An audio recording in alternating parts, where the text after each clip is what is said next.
देश का होगा तभी विकास, देश का होगा तभी विकास जब होगा शिक्षा का प्रसार। जी हाँ मेरे प्यारे दोस्तों, मेरे प्यारे विद्यार्थियों, आज की इस लेक्चर वीडियो में हम लोग एक नया शुरुआत करने जा रहे हैं, एक नए लेक्चर वीडियो के साथ, जिसका नाम है the fundamental unit of life, यानी कि सेल। सेल के बारे में आज हम लोग जानेंगे, समझेंगे, सीखेंगे और कुछ एक्स्ट्रा भी टॉपिक को समझने का कोशिश करेंगे, और उम्मीद करता हूं कि आप सभी के लिए ये काफी ज्यादा जो है प्रेरणादायक होगा और कुछ ना कुछ तो जरूर सीखने को मिलेगा। चलिए इसी शब्दों के साथ चलते हैं और शुरुआत करते हैं। एक एक पॉइंट को अच्छे तरीके से समझने का कोशिश कीजिएगा आप सभी, क्योंकि मैं जितने सारे वीडियो बनाता हूं आप सभी को समझने समझने के लिए ही बनाता हूं, ताकि लोग आप जो उसको एक एक पॉइंट को अच्छे तरीके से समझ जाए। देखिए, वर्ल्ड जितने सारे जितने सारे वर्ल्ड में जो भी नामकरण हुआ है, जितने सारे वर्ड बना है, उसके पीछे बहुत बड़ा लॉजिक है। याद रखिएगा, जो मैं एक पॉइंट ये जो बोल रहा हूँ, जितने सारे वर्ड जो बना हुआ है, उस वर्ड के पीछे काफी बड़ा लॉजिक है। आप उस वर्ड को ब्रेक डाउन करेंगे, तोड़ेंगे, तो वर्ड से ही मीनिंग निकल जाती है। तो थोड़ा सा ध्यान से समझने का कोशिश कीजिएगा। वर्ल्ड का अगर आपसे पूछा जाए कि वर्ल्ड का हिंदी मीनिंग क्या होता है, तो क्या बताएंगे? वर्ल्ड का हिंदी मीनिंग क्या होता है? दुनिया। ध्यान से समझने का कोशिश कीजिएगा। वर्ल्ड का हिंदी मीनिंग क्या होता है? दुनिया।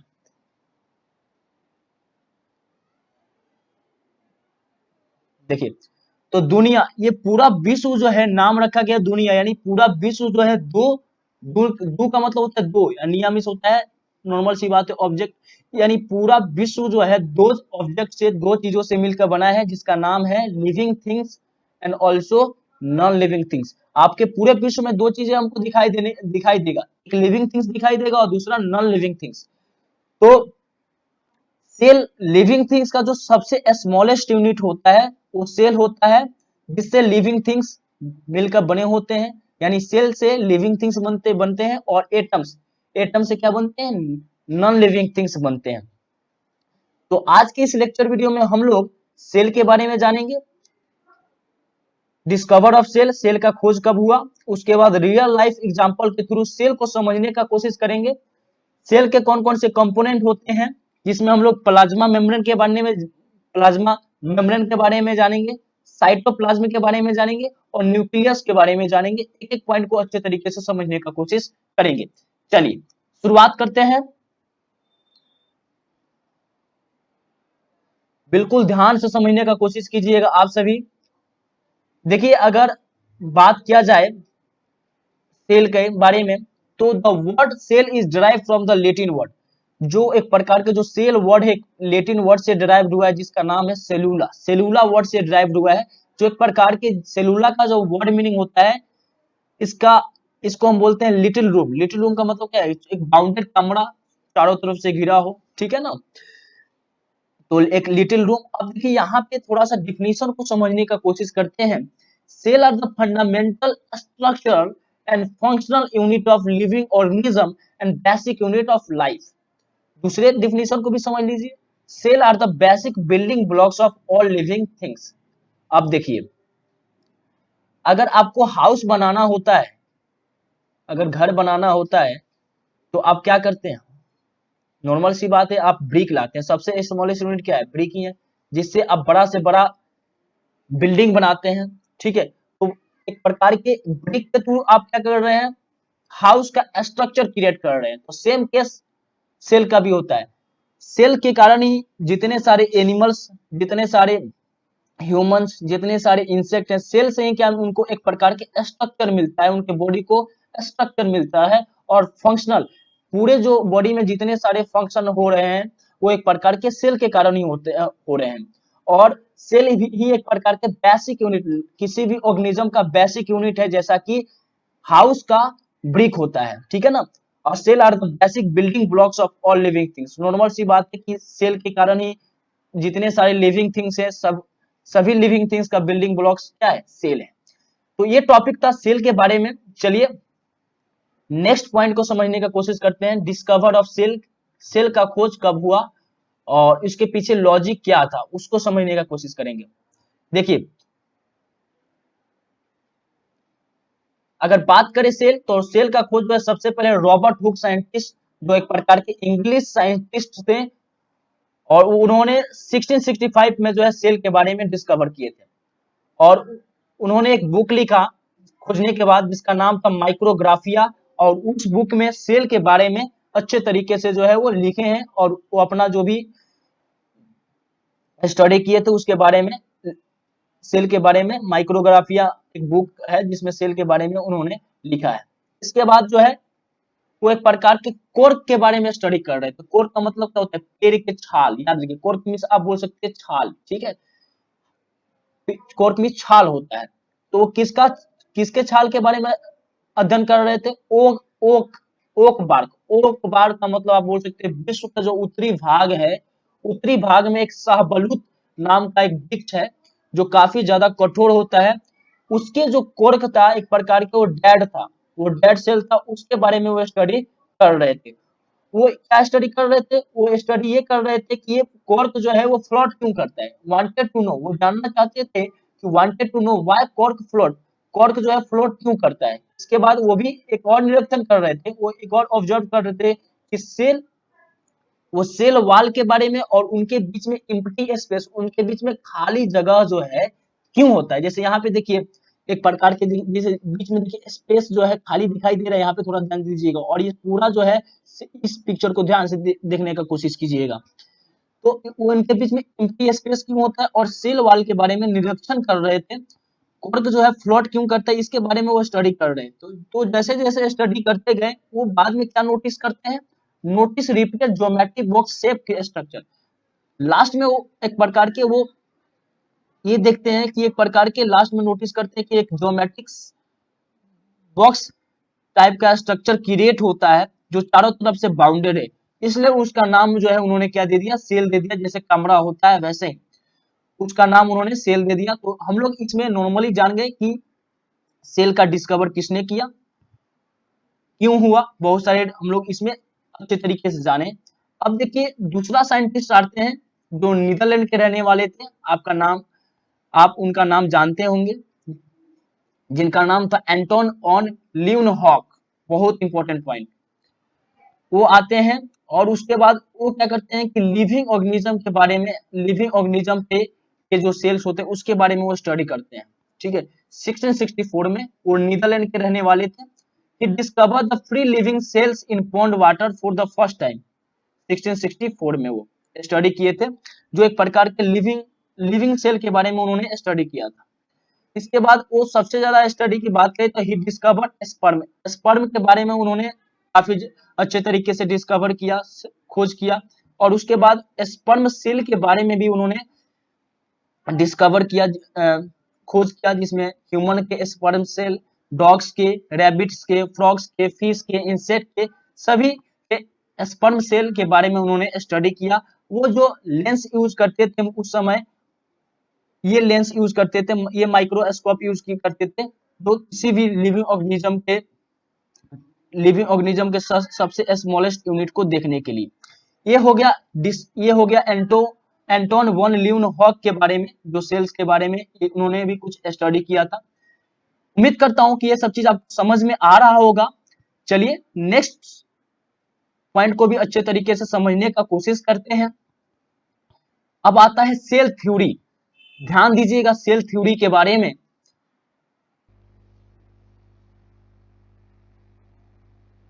देखिए cell theory was formulated by the M Schleiden 1838 and Theodor Schwann 1839। दो साइंटिस्ट थे जो सेल थ्योरी के बारे में, सेल थ्योरी अपना अपना मत रखे। उन्होंने पहला मत क्या रखा कि all living organism are compose of cell. जितने लिविंग ऑर्गेनिज्म होते हैं वो सेल से क्या होते हैं? कंपोज होते हैं, सेल से मिलकर बने होते हैं, और वो एक प्रकार के सेल का ही प्रोडक्ट होते हैं। नॉर्मल सी बात है, जितने सारे लिविंग ऑर्गेनिज्म होते हैं वो सेल से ही मिलकर बने होते हैं, और सेल का ही वो एक प्रकार के प्रोडक्ट होते हैं। वो उन्होंने सेल थ्योरी में बारे में बताया। उसके बाद दूसरा पॉइंट, दूसरे साइंटिस्ट क्या बताते हैं? वो बताते हैं कि the body of living organism is made of one और मोर सेल। जितने लिविंग ऑर्गेनिज्म होते हैं कुछ ऐसे लिविंग ऑर्गेनिज्म होते हैं जिसका जो एक ही प्रकार के सेल से मिलकर बने होते हैं या तो एक से अधिक सेल से मिलकर बने होते हैं। ये जो है दो पॉइंट जो है सेल थ्योरी के बारे में। इसके बाद दूसरा साइंटिस्ट आते हैं जिनका नाम था रुडोल्फ विर्चरो 1855 में, और वो एक और सेल थ्योरी में जो है ऐड कर देते, वो क्या बोलते हैं, all cells are produced by the division of pre existing cells. कहने का मतलब क्या हुआ कि उन्होंने ये बोला कि बहुत सारे सेल प्रोड्यूस होते हैं प्री एग्जिस्टिंग, यानी पुराने जो सेल्स हैं वो एक प्रकार के, उनको अगर डिवीजन करते हैं, बांटते हैं, तो उससे भी जो है एक प्रकार के सेल क्या होते हैं, प्रोड्यूस होते हैं। उन्होंने थर्ड पॉइंट सेल थ्योरी में रखा था। तो ये 3 पॉइंट अच्छे तरीके से माइंड में बिल्कुल सेट कर लीजिए कि ये सेल थ्योरी जो है, पहला सेल थ्योरी क्या था कि जितने लिविंग ऑर्गेनिज्म होते हैं सेल से ही कंपोज होते हैं, सेल से ही मिलकर बने होते हैं और एक प्रकार के सेल का ही प्रोडक्ट होते हैं। और जितने लिविंग ऑर्गेनिज्म होते हैं एक या एक से अधिक सेल से मिलकर बने होते हैं। थर्ड क्या है, all cells are produced by the division of pre existing cells. ये थर्ड पॉइंट था। उम्मीद करता हूं कि ये आप सेल थ्योरी के बारे में समझ गए होंगे। अब इसके बाद जो बहुत बड़ा इंपॉर्टेंट टॉपिक को हम लोग समझने वाले हैं, चलिए उसको भी समझ लेते हैं। देखिए यहाँ पे मैं कुछ सेल के उदाहरण दिया हूं कि जैसे कैसे जो है हमारी बॉडी में ह्यूमंस के कैसे जो है सेल्स होते हैं। जैसे देखिए इम्यून सेल्स, अलग अलग प्रकार के। देखिए यहाँ पे आप नॉर्मल सी बात है, पिक्चर देख सकते हैं कि कैसे अलग अलग प्रकार के हमारे बॉडी के अलग अलग फैट सेल कैसे होते हैं, बोन सेल कैसे होते हैं, मसल सेल कैसे होते हैं, बहुत सारे उदाहरण दिया गया है, इसको आप देख सकते हैं। ऐसा ही इनका शेप होता है और साइज भी ऐसा ही होता है। चलिए इसके बाद अगले पॉइंट को समझने का कोशिश करते हैं।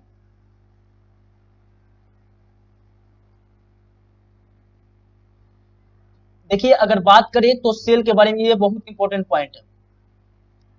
देखिए ऐसा हमारा बॉडी क्रिएट होता है। देखिए एटम से शुरुआत होके और कैसे जो है एक लिविंग ऑर्गेनिज्म बनते हैं, ये पूरा बीच का जो लॉजिक है, ये पूरा लॉजिक है कैसे कैसे ग्रुप कॉम्बिनेशन होता है और पूरा बॉडी हमारा क्रिएट होता है। इसमें मैंने नॉर्मल बात दिखा दिया है कि सेल से टिश्यू बनते हैं, टिश्यू से ऑर्गन से यानी अंग बनेंगे, कोई ऑर्गन से ऑर्गन सिस्टम बनेगा, ऑर्गन सिस्टम में respiratory system, circulatory system, reproduction system, अलग अलग प्रकार के ये बॉडी के जब ऑर्गन सिस्टम मिलेंगे तो जाके हमारा ह्यूमन बॉडी या कोई लिविंग ऑर्गेनिज्म बनते हैं। तो ये कुछ पॉइंट था, इसको नोट कर सकते हैं आप। अभी जो है हम लोग कंपोनेंट ऑफ सेल के बारे में जानेंगे, जो बहुत इंपॉर्टेंट पॉइंट है आप सभी के लिए। इसको समझना तो बिल्कुल जरूरी है, आपको सभी को बहुत इंपॉर्टेंट तरीके से इसको समझने का कोशिश कीजिएगा आप सभी। देखिए अगर बात करें तो there are three main component of cell. Cell के जो है 3 कंपोनेंट होते हैं। जो पहला है प्लाज्मा मेम्ब्रेन, या उसको सेल मेम्ब्रेन भी बोला जाता है। दूसरा जो है साइटोप्लाज्म, और तीसरा जो है nucleus. There are 3 main component of cell, plasma membrane और सेल मेम्ब्रेन, साइटोप्लाज्म और न्यूक्लियस। तो बारी बारी से एक एक पॉइंट को समझने का कोशिश करते हैं। प्लाज्मा मेम्ब्रेन, देखिए हमारा सेल, जो भी सेल होते हैं ऐसे स्ट्रक्चर के होते हैं।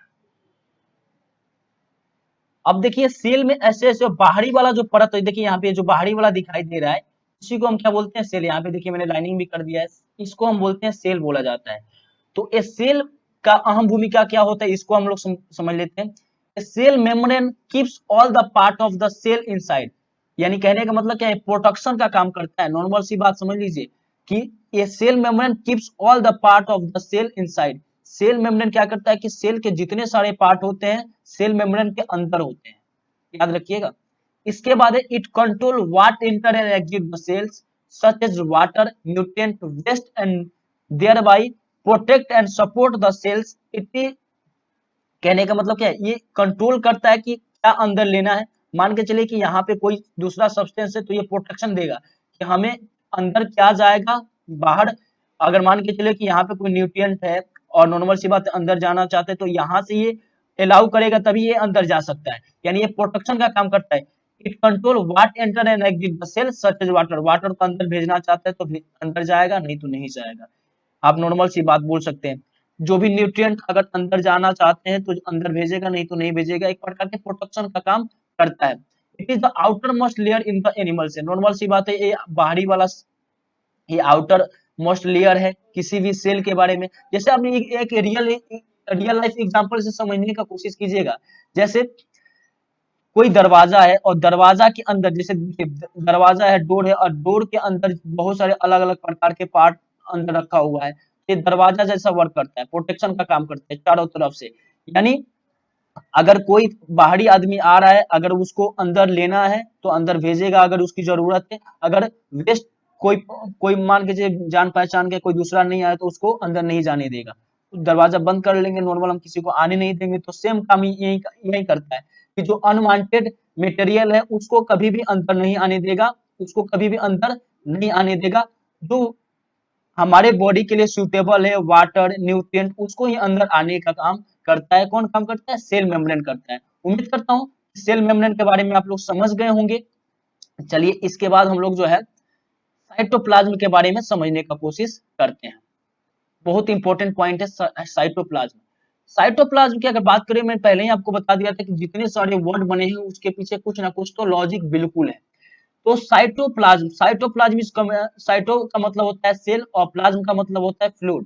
फ्लूइड का मतलब होता है, बोल सकते हैं, एक जेली लाइक सब्सटेंस, जो लिक्विड बोल सकते हैं, यानी लिक्विड पोर्शन ऑफ सेल। ये देखिए अंदर वाला जो पार्ट होता है ना, ये वाला पार्ट, इसको इसको हम साइटोप्लाज्म बोलते हैं। ठीक है, इस वाले पार्ट को हम साइटोप्लाज्म बोलते हैं। ये इसमें एक प्रकार के लिक्विड पोर्शन है, ये लिक्विड वाला पार्ट होता है, एक प्रकार के जेली लाइक होता है। ठीक है ना, जेली लाइक सब्सटेंस होता है, इसको बोल सकते हैं।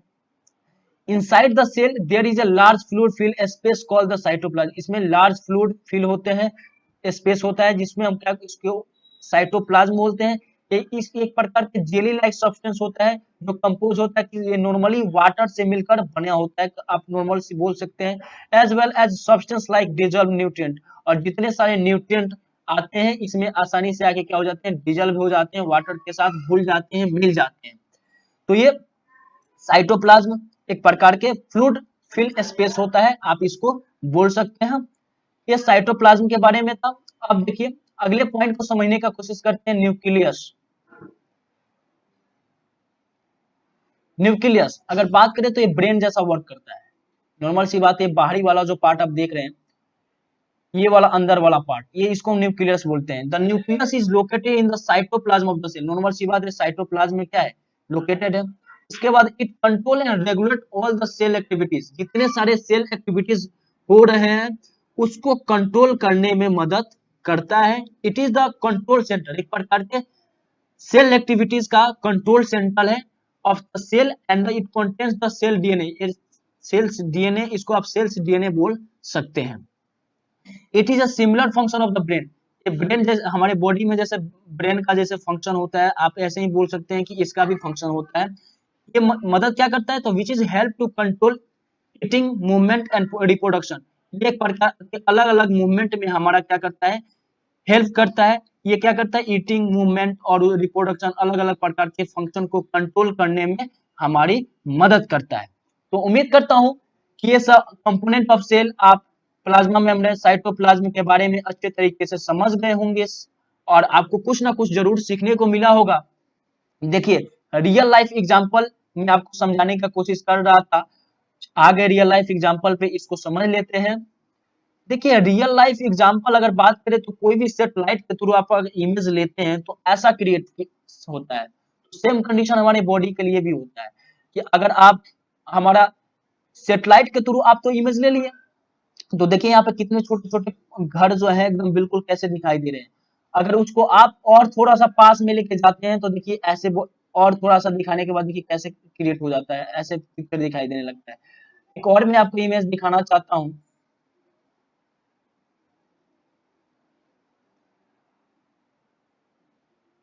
और थोड़ा सा पास लेके जाएंगे तो देखिए ऐसे शेप दिखाई देगा, और इसके पास लेके जाएंगे तो देखिए यहाँ पे ऐसे घर जो है दिखाई देने लगेगा। तो ऐसे ही कंडीशन हमारे बॉडी में भी होता है कि हम बॉडी को, स्मॉलेस्ट यूनिट को देख नहीं पाते हैं, और उसको देखने के लिए हम क्या करते हैं, अलग अलग तरीके से जो है माइक्रोस्कोप इस्तेमाल करते हैं। तो एक प्रकार के आप याद रखिएगा कि हाउस के थ्रू आप, हाउस कोई भी एक हाउस के थ्रू आप जो है सेल को अच्छे तरीके से समझ सकते हैं। नेक्स्ट वीडियो में हम लोग हाउस के एक पार्ट से सेल को अच्छे तरीके से समझने का कोशिश करेंगे। साइटोप्लाज्म में एक एक पॉइंट को अच्छे तरीके से समझने की कोशिश करेंगे। यहाँ पे देखिए मैं आपको हनीकॉम्ब एक दिखाया है। देखिए यहाँ पे नॉर्मल सी बात है कि कैसे एम्प्टी स्पेस है और चारों तरफ से कैसे देखिए यहाँ पे वॉल है। तो ऐसा ही नॉर्मल सा स्ट्रक्चर उन्होंने रॉबर्ट हुक ने ऑब्जर्व किया था। तो ये थे कुछ सेल के बारे में आज के लेक्चर वीडियो में, बस इतना ही। उम्मीद करता हूं आप सभी को कुछ ना कुछ इस वीडियो के थ्रू सीखने को जरूर मिला होगा। Thank you for watching this video. Don't forget like share and subscribe JVM Academy YouTube channel.